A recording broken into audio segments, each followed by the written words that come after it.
Today we're going to be asking the question, how do I take notes while reading? The question was asked, hey man, I've been wondering when reading books, how do you usually go about going through the book? Do you take notes? So this is a book, The Doctrine and Practice of Holiness by Errol Hulse. I'm just going to use this as my example of how I take notes. Well, let's start at the very beginning. So the first thing is I just pick up the book that I'm planning to read, and the first thing I do is I open it up to the table of contents. The reason I do that is because even though I know that we're going to be talking about the doctrine and practice of holiness, it's still very helpful to know exactly where he's going to be taking me, and I also like to know how the book is broken up. Then the second thing I do is I go and check out the indexes, and you can see the things that he's addressing immediately topically. You can see who he's quoting. Then you can see the scripture index, how much scripture is quoted, and what is the ratio between Old Testament and New Testament. So then I start at the very beginning, go to the very first page, I read the preface, I read the introduction. In this case, there's a bibliography in the beginning. I just start underlining or bracketing.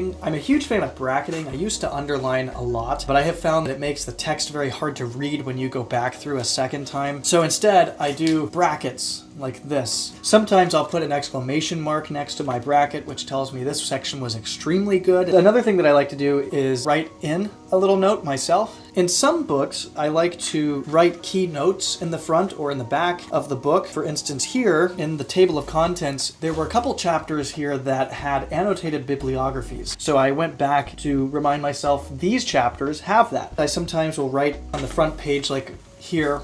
Often, I will either circle and draw a little star and then write typo underneath, or I'll go to the very back of the book and I'll just write all the typos out that I find in the book. There's always at least one. Nothing is ever edited perfectly. So that's another way to keep yourself engaged in the book while you're taking notes. And then finally, after I've finished reading the book, I go back through and add some of my favorite quotes from the book, and I put those things into my Word document, which has topical quotes sorted alphabetically. I highly recommend that you do something like that because it helps sort the things that you've read into categories. It also helps you remember because you've read it once, then you're going back and you're reading it a second time, and then you're typing it into your document. That's something I highly recommend you do. You keep track of all of those things. Those are just 5 ideas for you. That's how I take my notes. If you have better ideas, I always love hearing from you in the comment section, and hopefully this was helpful to you. But thank you so much for watching, and Lord willing, I will see you again very soon.